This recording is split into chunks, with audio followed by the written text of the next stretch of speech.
friendly reminder for anyone who needs it, but don't fucking sexually assault anyone. A Humans, Mackie here from Protect All Humans. Reuben Williams, one of my personal heroes, he's National Survivors Day Ambassador for 2020-26, and I'm going to echo his statements, but mine's more of an unfriendly reminder to men who I don't want to be friends with, and I don't want anywhere near people who I consider my friends. I hate that it still needs to be said, but not only are you going to fuck up your own life, but you're going to traumatize someone else for the rest of theirs. And I know this because I was sexually assaulted after a staff party and took it straight to the police. And because of this deeply unwell man being a creep, I ended up spending 6 years going through the legal system to seek justice. I had to get cross-examined by a defence lawyer twice, and I watched the whole thing play out on the news, which meant that for a time that ended up being longer than I spent in high school, I was going through this deeply traumatic and re-traumatizing process. However, if you think that's bad, here is what's coming for you. If you're on the other side of it, when you're a perpetrator, your reputation goes to the gutter, your career becomes non-existent, and your relationships abandon you. That is what happens to you if you choose to assault someone. And I know this because I was getting messages from my perpetrator's former friends saying that they had all abandoned him.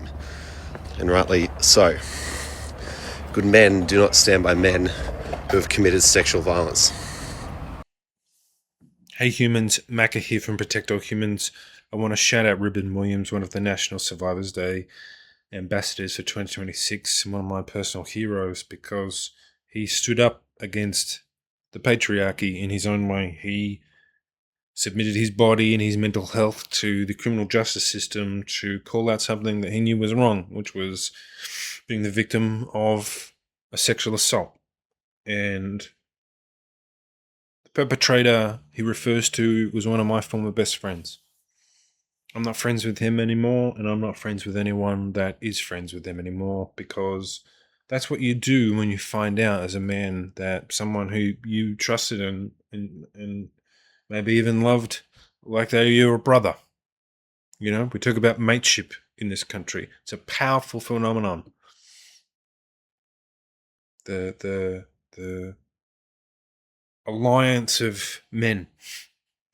You know, we want to think of ourselves like Aragorn in Lord of the Rings. Good men.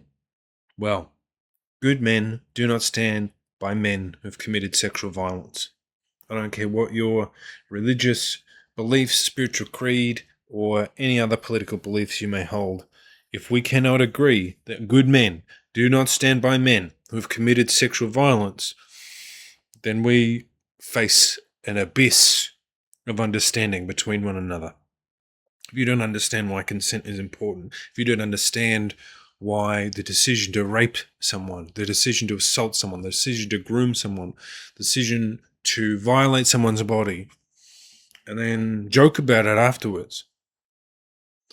If you don't understand the consequences of your own actions, then you're not safe to be around. And I don't want to be a friend of yours, and I sure as hell don't want you near any friends of mine. Because good men do not stand by men who have committed sexual violence. If you are watching this and you think I'm a good man, I want you to say it out loud for me as I repeat it, like a mantra. I want it to sink in. I want it to pass your lips, go into your ears, flow through the parts of your brain that process language, go into your right brain where it arrives as music. So it will sit there and you may access it, and it may move you to action at a time where you didn't even expect it. Because good men do not stand by men who have committed sexual violence.